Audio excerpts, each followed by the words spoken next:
All right, Jamie, we just took quiz 13, so you'll have to take that when you get back on Monday. We trust you'll be feeling better on Monday. And taking that quiz over those memorized trig identities, those fundamental trig identities that you used in your homework last night. Books open to page 108. Homework out. You did 18, 19, and 32. 18, 19, and 32 was your homework. And last night we were just simplifying trig expressions. We were trying to make them nice and easy and littler than they were. Trying to get fewer terms in most cases.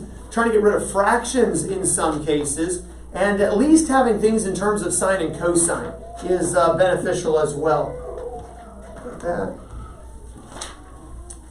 All right, so we got down as far as a sine of negative theta. All right, sine squared cosine. All right, that looks pretty simplistic there. We got all the way down to 1. All right, so our answers don't match here between these two gentlemen. But let's see who's right. Number 18, first of all, we have a tangent squared theta minus a secant squared theta all over a cosecant theta. And as I look at this, I see tangent squared and secant squared together. I'm like, wait a second. Squared and together? That looks an awful lot like a Pythagorean identity. But what's the way we've memorized it, class? 1 plus tangent squared theta equals secant. Right, 1 plus tangent squared equals secant squared. Is it possible to create tangent squared minus secant squared? Yes. Yeah, if I brought the secant squared over as a negative, and if I sent the 1 over as a negative, you could say that tangent squared minus secant squared equals negative 1, right? So therefore, this entire numerator could become a negative 1. At that point, we've got a negative 1 over cosecant. Well, that screams reciprocal, right? What is 1 over cosecant? It's negative 1. It won't affect it though. Well, what is 1 over cosecant? Sine. Remember, negative could be split out front. What's negative 1 over cosecant then? Negative sine theta. And negative sine theta, that's the negative angle identity for the sine of negative theta. And I believe that is what you had, Quentin, on that first one. So great job there. Now, this isn't the way the book intended you to do it, but man, is this an easy way to do it. The book's instructions had been to change to sines and cosines. I sure hate that, because then you're doing a sine squared over cosine squared minus 1 over cosine squared all over 1 over sine. And it's just... I mean, at least you have a common denominator, right? So you put, sine squared minus 1, and then wait. Sine squared minus 1. Anytime I have a 1 and a square together, I should think Pythagorean. But what's the one that has sine squared in it that we've memorized? Sine squared plus cosine squared equals 1, right? Could I create a sine squared minus 1? Yeah, with a double switch. Pull the 1 over here as a negative 1, and send the cosine squared over as a negative cosine squared. So that means all of this could become a negative cosine squared. So we have negative cosine squared theta over the cosine squared theta all over 1 over sine theta. Well, negative cosine squared over cosine squared, we could just cancel and get 1. Negative 1.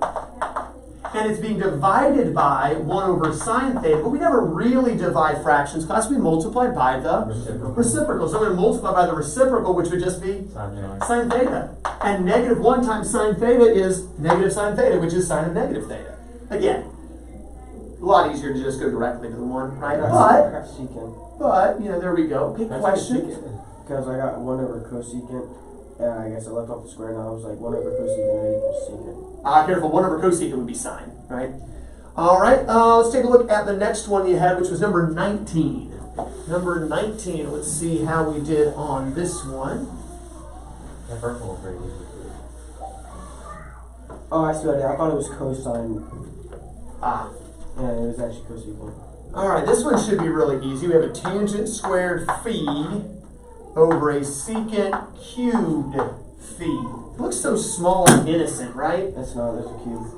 There is a cube in there. Well, I'm going to start, I don't see plus 1s or another square function. I'm just going to write in terms of sines and cosines like it suggests this time. Tangent squared phi could be rewritten, Christopher. That made Jamie laugh too, it's okay. By the way, we miss you, Jamie. We hope Sine you're feeling squared better over soon. cosine squared. There we go, sine squared phi over the cosine squared phi. And all of that's going to be over the secant cubed phi, but how can we rewrite that, Ethan?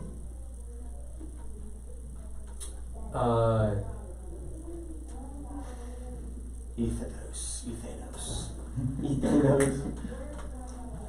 There's email and e-readers and e-cards and e-gift cards and e-thanos. That's him. That's a good name. Alright, anyway. Secant cubed, how could I rewrite that? Secant. Nah, I don't want to do that. In terms of sines and cosines. He has no Thanos. He doesn't even figure this out. Quinn's like, he does not deserve the title. Thanos.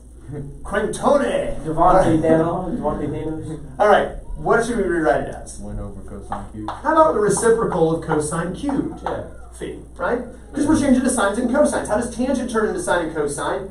Quotient identity. How does secant turn into sine or cosine? Well, in this case, cosine. Reciprocal. And we've got a division. And we never really divide fractions back to Ethanos. Multiply the reciprocal. Multiply by the reciprocal, which of course would be reciprocal of 1 over cosine cubed over 1. Now, what do we do? Ethanos.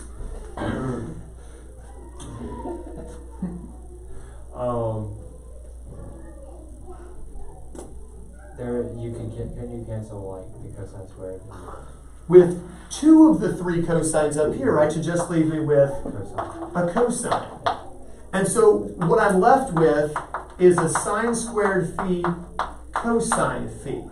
Now, there really isn't a way to simplify it more than this, to be honest. I've got one term instead of, well, I already had one term, but I don't have a fraction anymore, and it's in terms of sines and cosines. It is more simplistic than what I started with. You can't go less than one term, so I knew I should end up with one term anyway. Hey, at least it's sines and cosines, and this is probably the best place to stop.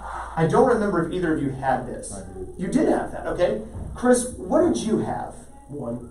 Oh, okay. All right, careful. Not 1. All right, What I did is I changed the tangent squared over secant squared into cosine squared over secant. cosine squared over secant? Cosine squared. Jamie is here. Yes, if you'll let her in, and she can. It's okay. She can come across the back and sit over here. We've been recording for you, but we'll keep recording for a future posterity. It's good to see you. You feeling better? Yes. Good. What's the government homework? She's been waiting all day for you to come in. She wasn't here for government. All right. We have a quiz in government, by the way. Yeah. All right. Questions on this? All right. Let's take a look at number 32. Number 32, and this time they did not want you to change to sines and cosines necessarily, which is awfully nice of them. By the way, we should recognize this Greek letter. Rho. Rho, right? We use it for density in physics. Yes, exactly. Rho. Row your boat. Gently down the stream. All right. It'd be very funny if there was a sign that was like Mary or something. Like a really weird looking M. That's mu. It's actually, it looks like a normal M. Unless it's the lowercase. Then it looks kind of funny.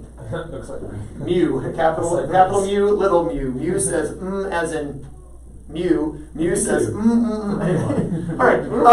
Leave it alone. So as I look at this, I'm seeing a 1 minus cosine squared. Anytime I have a 1 and a square together, I should be thinking Pythagorean. But what's the memorized Pythagorean identity that has cosine squared in it, Jamie? Is it the sine squared theta plus cosine squared theta equals 1?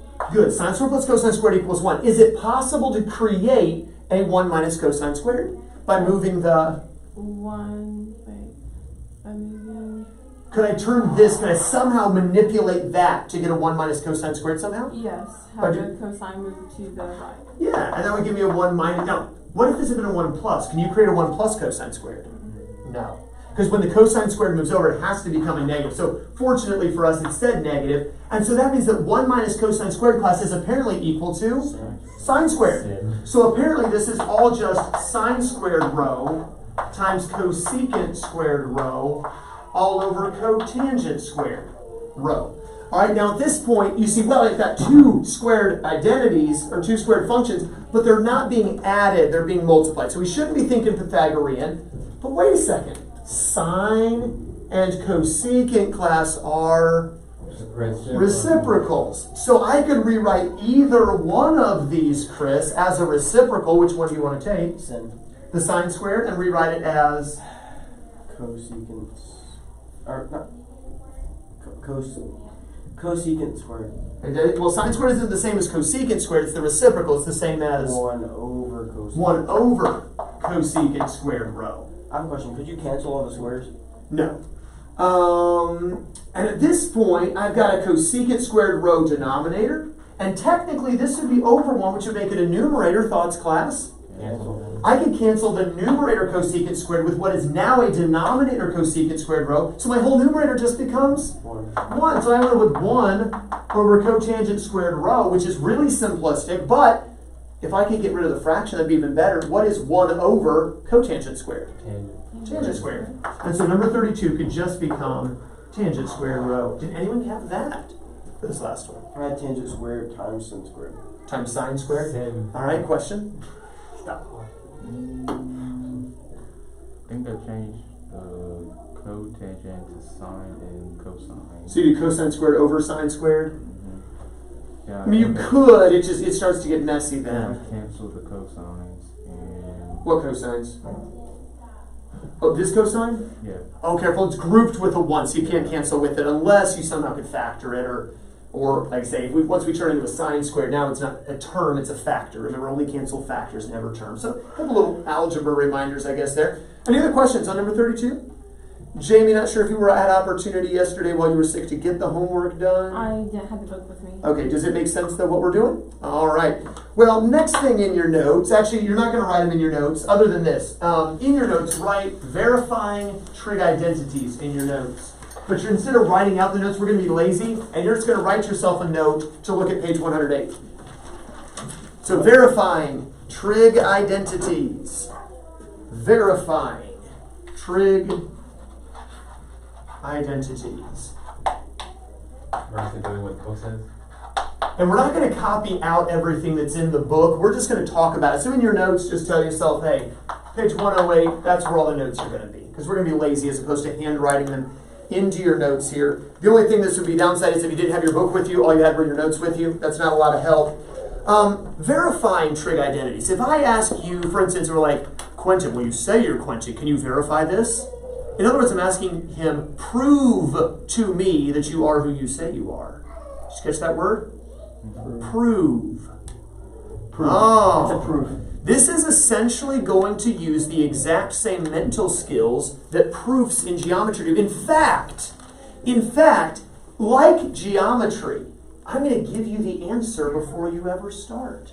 Wouldn't it have been nice on the homework if I told you what the answer was? You had to figure out how to get the answer. Just like in geometry, here's your given. Here's the answer, if you will, what you're trying to prove. Now, through a chain of pure reasoning, get from point A to point B. We're going to do the same thing here. This is analogous to proofs. Now, there's not two columns of statements and reasons, but it's the same mental logic. But we're going to use algebra skills and the memorized fundamental trig identities to do these. Let's take a look at how we're going to verify our identities. Look at the rules, the guidelines here on page 108. Read that first bullet point for us, if you would, Ethan, who is overcome with excitement at the prospect of doing these. Work with only one side of an identity. Do not transfer terms to the other side. All right, one thing that's important to remember is an identity is, by its nature, both sides matching. They may not appear to match, but they are equal. And if you move something over, it will cancel something else. So we never move something across the equal sign. Unlike an equation, right, where we can move something, we just change signs when we change sides. Not in an identity. We never move anything across the equal sign. It is like a great divide, kind of like the line that separates the statements and reasons. All right, read the second bullet point for us, Chris. Start with the more complex side. What we're going to ideally do, okay, let's be honest, folks. Was it easier to take something that's really simplistic and find the exact perfect way to blow it up weird, or is it easier to take something weird and little by little whittle it down easier? It's going to be easier to take something complex and make it more simplistic, which is what we were just doing. So we're going to start on whichever side of the equal sign appears to be more complex. Number 3 is going to be the main thrust of what we're doing here. Quentin? Substitute from fundamental identities or the forms derived from them. Yeah, just like we were doing before. We say, well, it says tangent squared. Well, that becomes sine squared over cosine squared. Or it says 1 minus cotangent squared. Wait, that's nothing. It says 1 plus cotangent squared. Well, that's cosecant squared, right? Number 4, Jamie. Perform algebraic operations such as factoring, removing parentheses, and simplifying expressions as much as possible. In other words, welcome back to Algebra 3. I got a lot of algebra in here. Next one, Ethan. Get a common denominator or multiply by special forms of one such as cosine theta over cosine theta. And we did this before, right? We said if we can get a common denominator, we can take 2 terms and make them 1 through a common denominator. So a lot of times, creating fractions to allow you to combine terms is a helpful thing. The next one is just a strategy tip. If all else fails and you have no clue what to do, like in geometry, it's like, well, can we get congruent triangles? It's kind of our fallback, right? If you can get congruent triangles, maybe that'll help. Well, here's your fallback for verifying trig identities. Chris? First, convert one side of the identity completely to sine and cosine. Try cosines and cosines. If all else fails, we can do a lot with sine and cosine. Get that and see what happens. And then, of course, kind of like in geometry, don't lose sight of what you're trying to prove. Well, here, Jamie. Keep in mind the goal. The expression on the other side of the equal sign is the goal. Take steps that will lead towards that goal. Remember what you're trying to make it look like. All right, so we're going to do a couple of these together. In your notes, write this down. We're going to verify, prove that 1 plus the tangent is equal to the secant times the sum of the cosine and sine. We were going to prove, verify, that 1 plus tangent theta equals secant theta times the quantity cosine theta plus sine theta. The first step is always to figure out which side is more ugly. And for this, we go to ethanos. Which side is more ugly? The one with the multiplication. So the left or the right? The right side. The right side is more ugly. We are going to start here. Now imagine for homework last night, you'd been told, simplify this trig expression. And I said, this is the answer. Make it look like this. That's all we're doing. We're going to make this side look like this. And, well, I've got a quantity outside parentheses. Algebraically, what would that suggest, class? Multiplication, or more specifically, distribution, right? We could distribute the secant, right? I've got 1, 2 terms here. So if I got, right now it's all technically 1 term, but if I distribute, I get 1, 2 terms. So let's distribute. What do I get? Secant theta cosine plus secant sine. Writing it down with me, you're doing this on your paper. Secant theta cosine theta plus secant theta sine theta. By the way, keeping the equal sign neatly lined up. Keep that equal sign neatly lined up. All right, well, now what? Let's go with our fallback. Sines and cosines. What, well, we've already got a cosine here and a sine here, but the secant. How can I rewrite the secant, Chris? Cosine. Nope. I can write it in terms of cosine, but secant isn't just the same thing as cosine. 1 over cosine. It's 1 over cosine. Make sure we're careful to say what we mean. Of course, when we're writing it, write what we mean. 1 over cosine theta. And that's being multiplied here by a cosine theta, which I could put over 1. Let's do the same thing here. Again, 1 over cosine theta times, again, we could call this sine theta over 1. All right. Thoughts? Ethan? It's ethanol. What? It's ethanol. Ethanos. All right. What do we do, ethanos? Ethanos. It's supposed to ethanol like we put in our cars. Anyway. You can cancel everything out on the left side. Yeah, on this first term, the 2 cosine thetas cancel, and this whole first term just becomes a 1. Well, that's what I wanted the first term to become. That's happy. Okay. Does anything cancel here?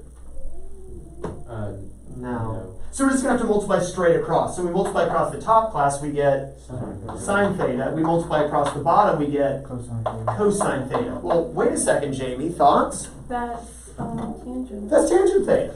So this becomes 1 plus the tangent of theta. Now you notice I've done all of my work on this side of the equal sign. When I get to the end and it matches what I see here, I'm going to recopy, and you will as well, and check mark. I made a match. That's all we're doing. Is it minus once you leave off the check mark? Of course, it's all important check mark. Is it really? I don't know. Probably minus a point. Humor didn't put the check mark. Questions? It takes like 2 seconds. Besides, it's a good feeling of done. For real, it is. It's a great feeling. I love For the your own, check mark. if your own sanity, you need to put the check mark. All right, and for the point that I'll take off if you don't. All right, questions on this?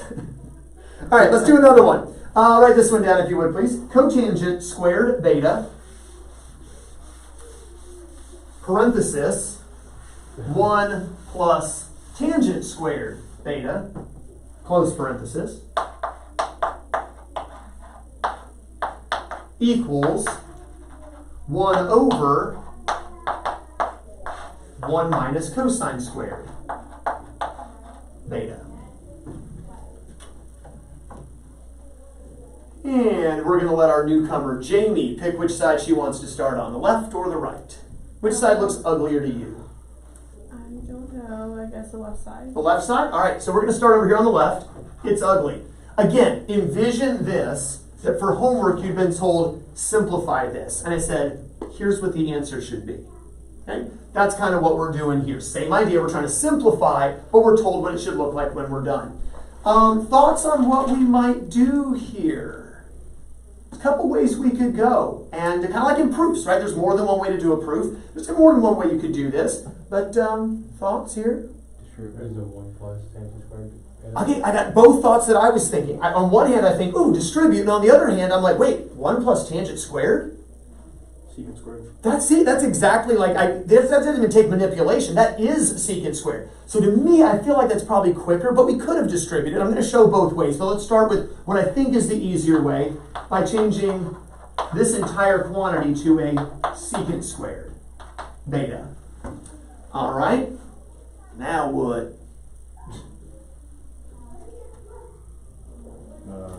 Secant is 1 over sine squared. Ooh. 1 over cosine. 1 over cosine squared. There we go. Yeah, all else fails, sines and cosines, right? If you're like, I don't see anything specific, well then sines and cosines. Unless it already is sines and cosines, then we're in real trouble if we don't see anything. So what about the cotangent squared? Sine squared or cosine squared over sine squared. Cosine squared over sine squared. All right, someone besides Quentin? Your cosine squared is canceled. Cosine squares cancel. So now I just have 1 over sine squared. Now, if I were just simplifying, I'd write cosecant squared and I'd be done. Because that would be simpler. But as I look on the other side, I need a fraction. I got a fraction. I want a numerator 1. I got a numerator 1. But I want a binomial 1 minus cosine squared down there. Thoughts? Sine squared equals Sine squared plus cosine squared equals 1. So if we move the cosine squared over as a negative, that is sine squared. So yeah, just a simple replacement. 1 over 1 minus cosine squared beta, and I've made it match. 1 over 1 minus cosine squared beta, and of course the all-important check mark. So you see that the process, the mental process, similar to proof, and in a way you are proving something. You are proving that this really does equal that, and you're showing all the steps. By the way, did you catch that? Showing all the steps. If you want to jot this down in your book there on page 108, you cannot do any mental steps. Everything must be shown because you are proving something, right? Just like in a proof, well, I thought of that. I thought that. Well, it has to be on paper. So any step that you do mentally needs to appear on paper. Does that make sense? Because that's how you prove something. And if you miss something that's clearly wrong, the rest of it. If you miss something, then there's a break in the chain of logic. I will typically give partial credit. But technically, logically speaking, yeah, if there's a break in the chain, then the entire thing falls apart. Just like I did in geometry, I give partial credit. As long as you've got, as much as you get credit for. Turn over to page 111. Let's do a few really easy verifications. Are you lying to us? Nope. These are insultingly easy. Okay. Copy down number 1. This is really hard. Not everything on the page is super easy, but the first few are. So, number 1, cosine phi equals sine phi over tangent phi. And whom shall I insult first? Chris. Chris wants to be insulted. Chris, this problem is all yours. Christopher. All right, Christopher, what shall we do? Which side shall we start on, the left or the right? Right. Definitely start on the right. It is the more complicated side. What shall we do on the right-hand side? That looks like something to me. It ain't. Yeah. Yeah, you're right. You're right. Well, if you can't think of something right off, you should always just go with sines, cosines. All right, well, numerator already is sine, so I guess there's not much we could do there. What about the denominator? There isn't one that gives you cosine, tangent there. So we gotta have these Tangent memorized. equals tangent equals sine over cosine. So tangent is sine over cosine. Okay. And the sines will cancel. Oh, careful. Another one. Put the sine on the top of one.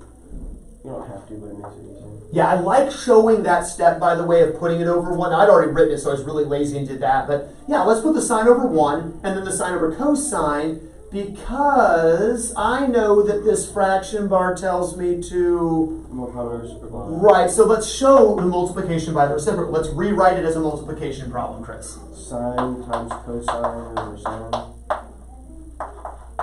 Sine over 1 times cosine over sine, of course, with the phis in there. And then, of course, Cancel sines. and we need to show the cancellation, and then that leaves us with just... Cosine. And that's what we wanted. So it matches, check mark. Really easy. Poggers. All right, number 2. Who's the next to be insulted? Quentin. Ethan volunteered himself just now. Well, So then, Ethan, cosine beta, Yeah. secant beta equals 1. This is actually even more insulting than the last one, so this is perfect. All right, Ethanos. The right side. I'm just kidding. Oh, Ethanos. Oh, you're way too wise for us. Okay. Okay. Because the left side. Okay, so thoughts? But I should be working along with him, I already of wrote course. it down. We can work ahead of him. You don't have to wait for him if you've already figured it out. Real? Yeah, sure. If everyone's writing, it kind of insults him and makes him feel bad, like he's a lesser intellect. It does, because I just had a brain freeze. Well, there's always a default. Something. Sine and cosine. Yeah, this, of course, this is already cosine, but maybe the secant could change.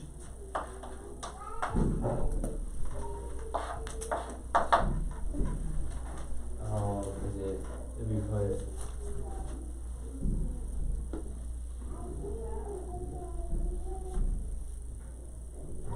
I told you it's a brain. What is the secant? Is it like 1 over something? Why don't you look in your notes real quick? You memorized you're memorized I it. just made 100 on the quiz. I know. He just aced the quiz a second ago, and now his brain freezes up. It's okay. I froze on John 3:16 one time, so I can understand. Whatever cosine. Whatever cosine. And you haven't known this nearly as long as you have John 3:16. Which, of course, this cosine is technically a cosine over... Oh, 1. So thoughts? 1. Cancel. Show the canceling. Again, everything that goes on in our head has to make it to the paper. And 1 equals 1. And there's the check mark. How many did the same thing, just quicker? Questions? Eeny, meeny, miny, mo. Let's insult Quentin. All right, Quentin, number 3. His name's Devontae, actually. Cotangent lambda, secant lambda equals cosecant lambda. All right. Devontae, what do we do? Left side. Left side, all right? Cotangent is cosine over sine. Secant is 1 over cosine. Cosines cancel. Leaving us with, 1 over sine lambda. all right. And 1 over sine lambda is the reciprocal of cosecant lambda. Yeah, that's the reciprocal identity for cosecant. That's just cosecant lambda, which, Equals cosecant lambda. and then we put our, Check mark. and we're done. Do you feel insulted? Yeah. Good. All right, Jamie's turn to be insulted. Jamie gets number 4. Hold on, I haven't written it yet. Tangent beta cosecant beta equals the secant of beta. All right, Jamie. The left side. Okay. We're going to change the tangent into sine over cosine. All right. And then change the cosecant to 1 over sine. All right, pause for a minute. Give me a chance to catch up to what you just said. All right. And then the sines will cancel to leave 1 over cosine. And that is secant, so just rewrite secant and check mark. There we go. Do you feel insulted? All right, good. Number 5. We have 1 minus cosine squared alpha, tangent squared alpha equals cosine squared alpha. Word of caution. I see 1 minus cosine squared, and my initial thought is, ooh, this is Pythagorean, but it's not grouped as 1 minus cosine squared. Do you see that? So I don't have a 1 minus cosine squared. I have a 1 minus cosine squared tangent squared. Oh, that is going to change things a little bit. So I don't have a Pythagorean after all. Chris, thoughts? Tangent is 1 over, or sine over cosine. Okay, so let's keep the 1, let's keep the cosine squared, but let's just for now change the tangent squared, you said, to sine. Sine squared over cosine squared. Sine squared alpha over cosine squared alpha, okay. And then cosine, make it over 1. Cancel the cosines. So now I really just have 1 minus sine squared alpha equals cosine with alright. And then 1 minus cosine or 1 minus sine equals cosine. Well, 1 minus sine does not 1 equal minus cosine. sine squared. Good, because remember, sine squared plus cosine squared equals 1. So if you move the sine squared over as a negative sine squared, yes, 1 minus sine squared is the same as cosine squared. And that equals cosine squared. And we're done. Just like that. Do we continue to feel insulted? Yes. But do we see the slight algebra difference there? I wanted to point that out. It looks Pythagorean. It begs me to use Pythagorean, and I do use Pythagorean when I get here.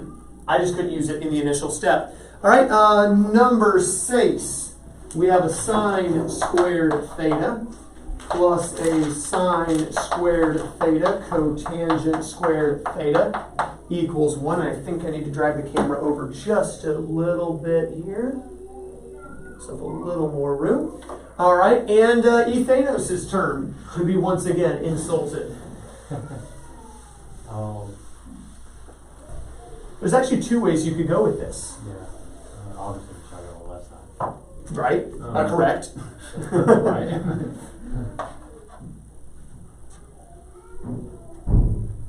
Oh, I was going to show a second way to do something earlier and I never did it. Oh well.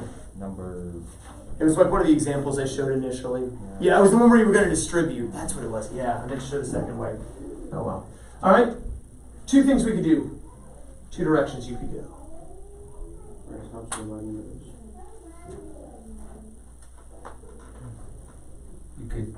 You couldn't cancel all squares, could you? I cannot, no. Okay. I could either start with a trig step or I could start with an algebra step. Yeah, I'm trying to figure out what the algebra step is. I think you think algebra step, couldn't you? Well, if you can't think of anything else, let's just roll with The trig. Something trig. So 1 over cosecant. Ooh, that's painful. What's my fallback if you can't think of anything else? Sine and cosine. So let's do sines and cosines, right? I've already got a couple of sines anyway. Cotangent. Okay. Yeah. That's a cosine squared over cosine squared over sine. All right.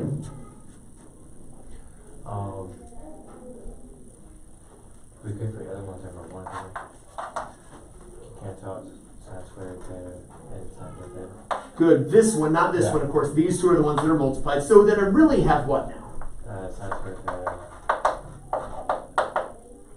plus cosine theta equals 1. Oh, yeah. 1 equals 1. And we're done. Does anyone see an algebra step I could start with? Backwards. Not backwards Or foil. not backwards one, but Take out the I have a common factor of sine squared. And if I take out a sine squared theta, what would I be left with in parentheses, anyone? 1 plus cotangent squared. 1 plus cotangent squared theta. Of course, that's Pythagorean. 1 plus cotangent squared equals? Cosecant squared. Cosecant squared. And cosecant squared is, The reciprocal of sine squared. yeah, 1 over sine squared, which, Cancels the sign. to just get 1 equals 1. I was trying Either to- way I was works. trying to remember that. Does that make sense? Questions on that? Let's do one more, number 8. Tangent omega, sine omega. Of course, we recognize omega from our angular velocity in chapter 3. So tangent omega, sine omega plus cosine omega equals secant omega.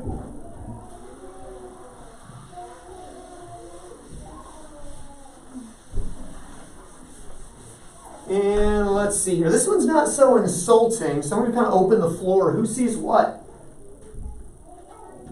Turn tangent on the side of a cosine. Yeah, mostly, I mean, this is clearly the side we're starting on, and we've already got sines and cosines except for tangents, so let's call it sine over cosine times a sine, which we could put over 1, plus a cosine, which I guess we could put that over 1 as well.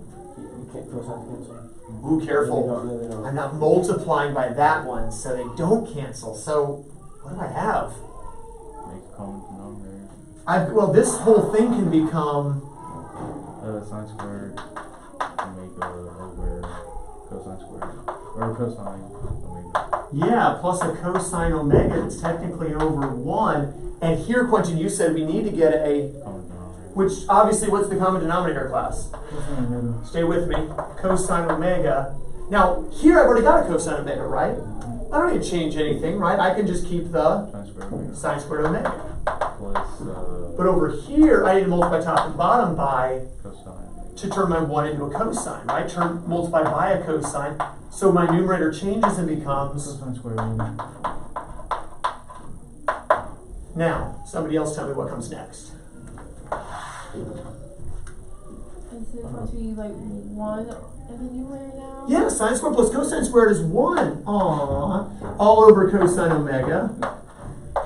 And 1 over cosine is secant omega equals secant omega. And there we go. Questions on this? This is a little bit more like what you're going to do in the homework. A little bit more thought going into just 4 problems for homework. Numbers 7, 9, 10, and 14 this weekend. Page 111. Numbers 7, 9, 10, and 14. We'll take a look at those on Monday. In our next lesson, we'll also continue practicing. We'll really just spend the next couple class periods practicing and practicing and practicing with these and showing little tips and tricks for different situations that you can use to help you get better and better. All right, have a wonderful rest of your day. You are dismissed.